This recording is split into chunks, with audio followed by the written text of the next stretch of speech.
Welcome to the Vent Box. Let it out, get it off your chest. Who are we speaking to? Hey, this is Alphonse. Alphonse. Okay, Alphonse. How are you? I'm doing pretty good. I'm all things considered. How's it going in your world? Everything is all right, I guess. I'm tired of this virus mess and this quarantining, but we got to do what we got to do. I heard that. Yeah. So what are we venting about? What are we venting about today? Oh man, we're venting about all the friends that I'm losing, either outwardly, just like, can't deal with you now, or just quietly filing away, like, oh man. Oh, so why? Why is this? Why this division of like, of narrative, like the truth, like what everyone believes is so crazy and so narrowly these two different things. Are you talking about? Are you talking about what specifically are you talking about? Are you talking about like the virus and some people not wearing masks? Sure. Are you talking about just racism? Are you talking about just everything? It seems to be a lot of it is lumped into these two major veins of traffic, you know, and there's a lot of commonalities between one side that is, we could describe them as anti-mask, and the other side might be a pro-mask, or if not pro-mask, like at least they don't call it a civil rights issue. Right, exactly. So you're losing friends. I feel like that the numbers are dwindling in a lot of people's worlds, like that, you know, and of course there's the argument that you want the quality over quantity. Of course. But I also feel like in my search of why, I keep coming back to this question of, you know, the dime store wisdom that passes for knowledge these days, you know, and I feel like that there's a lot of degradation of things that you used to be able to trust in terms of getting your information. And these institutions that we've come to trust that are not necessarily the same anymore. That's right. And their battle lines are so heated that they've become part of the story. I agree. In a way that makes it just seem like, really what's going on here, you know? Yeah, people seem to get so locked into what they've always believed and the sources that they've always believed in, that they're not flexible, like they're not willing to believe anything. It doesn't matter what it looks like. I'm going to believe what I believe. If I watch, well, let me be clear. Like, what side of this are you on? Because I don't want to offend. I don't want to offend you. So, are you a masker or a non-masker? I am a masker. Absolutely. I'm a masker. Okay. I believe in science, and I feel confident in my individual skills about at least figuring out if the source of information is worthwhile or not. Yeah. But I feel like that just even the conversation of being that kind of skeptical for your own good is such a non-existent conversation. You know, no one's talking about how there's all this new tech that's so deep in our lives. Ooh. And there's no etiquette. Yes. And there's no studies. I mean, I'm sure there are, like, people getting going with how this affects us socially, but I mean, every year it's like Brave New Frontier with how much more it gets into your steeds. Yes, yeah. It's what I was saying before. It's just kind of crazy because we're all forced to have to redirect. You know what I mean? And kind of it's almost like you have these outlets have to earn your trust all over again. Just because Facebook and all the other social media platforms that you use, you've been using them for years. This is how it's always been. You have to be able to recognize when things kind of change and move accordingly. And so I think that that's a big part of the problem for your news sources as well. Like if you've always watched Fox News, and it's been your trusted, news outlet for this long. And then now you have to start understanding, recognizing that there's a lot of contradictions going on. There's a lot of backpedaling that's going on, but you're going to stay true to who you've always been true to. It's just dangerous behavior.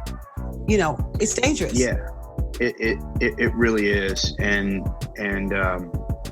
there's a lot of letting opinion contributors have magnified voices and within the same TV set and the same graphics and the same and they dress up these opinion pieces like news and these professional opinioneers as if they are facts or expert. Like, there's nothing in the world that I would listen to Rush Limbaugh about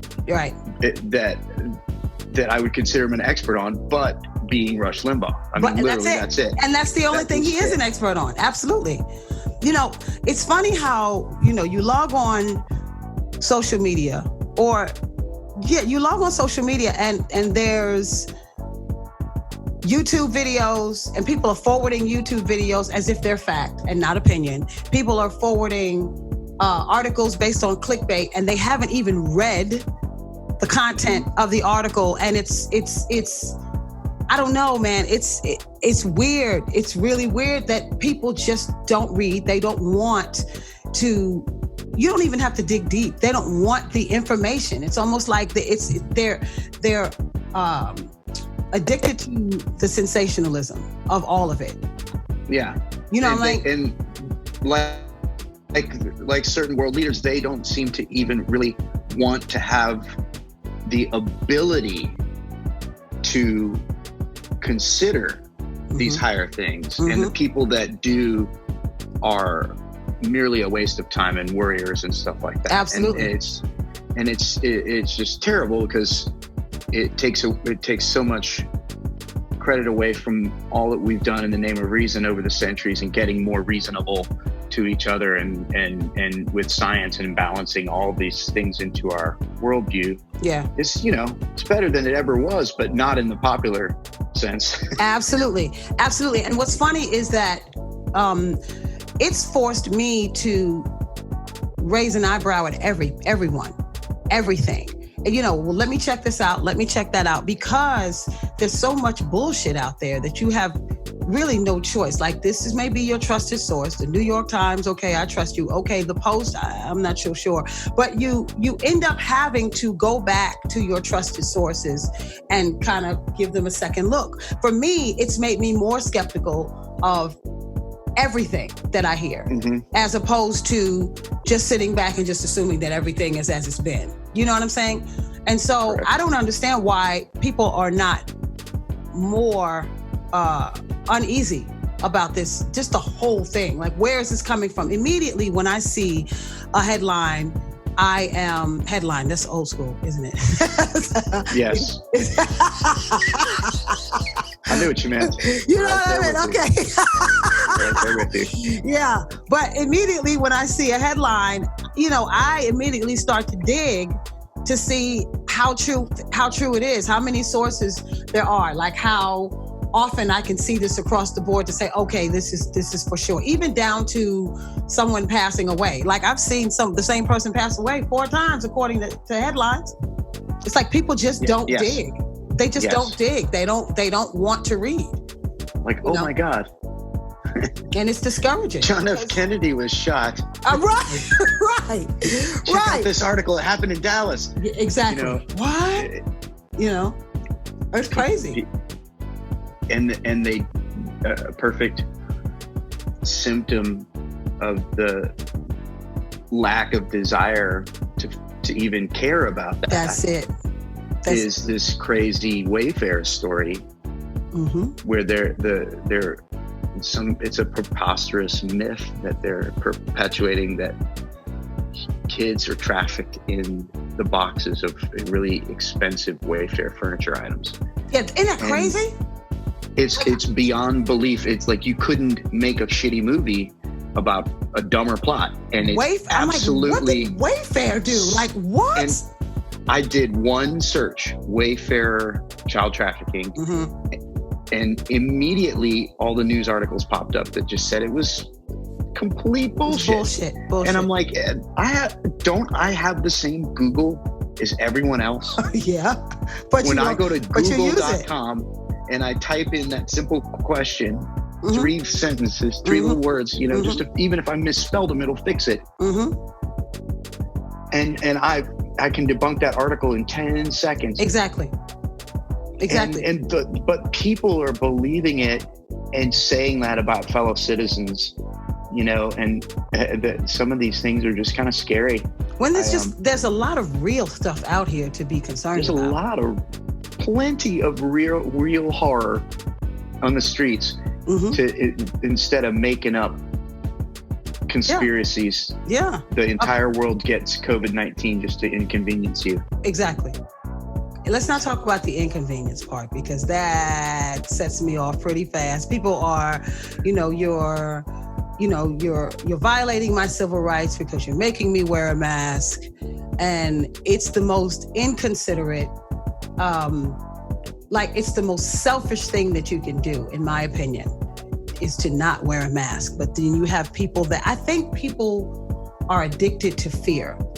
That's what it seems like. And so they're sending this stuff out, and people are getting excited and people are getting afraid of it. And they forward it, and then it's forwarded again. And then suddenly this is a thing that was never a thing, It's funny. That's what they say about the pro-maskers, is that we're addicted to fear. Absolutely. And they just got us where they want us. Which is, we're making violent calls all the time, and that's exactly where they want us to, because when we get violent, then they can handle us. Yeah. So let me ask you, do you feel like this is all being controlled by a higher source, or do you think that just everyone is just out of control and that's just... Oh, hell no. This is chaos. Yeah, if there was a conspiracy, if God bless, if George Bush was in the White House, I'd think oh my God, a conspiracy. But no, not this. This is not some sort of plot other than to re-elect somebody and to just try to... they definitely, the current administration assails the media and assails truth in a way I've never seen before. And I'm 50. I've never seen this, and I only read about it in George Orwell books and stuff. But he's definitely trying to run his own narrative. There's the narrative that you and also the notion that you can demand through a loud microphone that your narrative be truth, and try to somehow conjure truth. There was plenty of people at my inauguration, and so it's like, which river are you floating down? I can see my friends on the close side of the other river, and I don't blame them, because it's an infinite vortex of choices that gets you to where you are, and I can't say that if I hadn't gone through those choices, I would probably still be where I am. But I want to find a way to not write people off. Yeah, and that's important, because the thing is for me, I might not have the best advice for you right now, because for me, I don't have a problem writing people off. It's kind of like, not writing people off. I think what's really important is that you learn to put everyone in their box. Like, everyone has a certain, everyone doesn't have the same space with you, doesn't share the same spaces with you. So, you have your friends, you have your acquaintances, you have your family. Some people fit into 2 or 3 boxes, and some people fit into none. And so I'm cordial and I'm cool, but I might not call you back, or no, I'm not coming over to your house for this, this dinner or this gathering or whatever. And so for me, it's about compartmentalizing the people in your life. And so I think that will keep you from getting offended and feeling like you need to just get rid of everyone. Because I kind of learned a long time ago, like, if I got rid of everyone that had offended me, there would be literally no one there. But this, no one. There would be no one. No one. Family, no one. But, I think if you put them in a certain place, you know what I'm saying? And you just say, okay, so I'm going to push you back from the friend, and then now you're in the acquaintance box. It may be just a little bit more manageable. And they don't even have to know they've been, they don't even have to know that they've changed positions in your life. Man, the intimacy of this Facebook and in social media thing has made us forget, or not even, maybe it's now we're just realizing how much space is necessary in almost every relationship. Yes. You got to have a certain amount of space. Absolutely. And in order for things to work, because I simply don't have the resources to combat all the people that offend me. It's a lot. It's a lot. And it's unnecessary. Don't even exhaust yourself over it. Like, figure out, okay, you are not here anymore. Now I need to put you over there. And maybe you'll earn your way back, or maybe you'll have but it's kind of like, maybe it shouldn't be that serious. It's a little disappointing, but maybe in the moment. And then, we kind of face reality and just kind of move on. Like, the person that you went to high school with is not the same person that you know now. We're all grown, and, something happened in that person's life to totally change their mindset. And now, or something happened in your life to do the same. And now you guys are walking two different paths. I've had people that I've called best friends and realized right now we have nothing in common. So I'm not, completely disowning you. I'm here if you need me, but I don't internalize your pain. It's not my pain anymore. It's just, you just have to kind of figure out where to put it. Yeah, I guess so. I just hate to see people's good hearts weaponized. I know it. But you can't, we can't save the world. We can try, but just the one in front of you. Just the person in front of you. That's it. One day at a time. Yeah. Well, I thank you for calling. Sure thing, Keisha J. Yay. Yeah, this was I feel good. better I think already. A lot of people need to hear this, because everyone's dealing with it. Everyone's dealing with it, and people just kind of, brush it off, and then, things kind of pile on, and then now it's so intense. So it's cool that you're able to say this, because I think a lot of people will identify with it. I'm feeling better already. Oh, well, good. Well, great.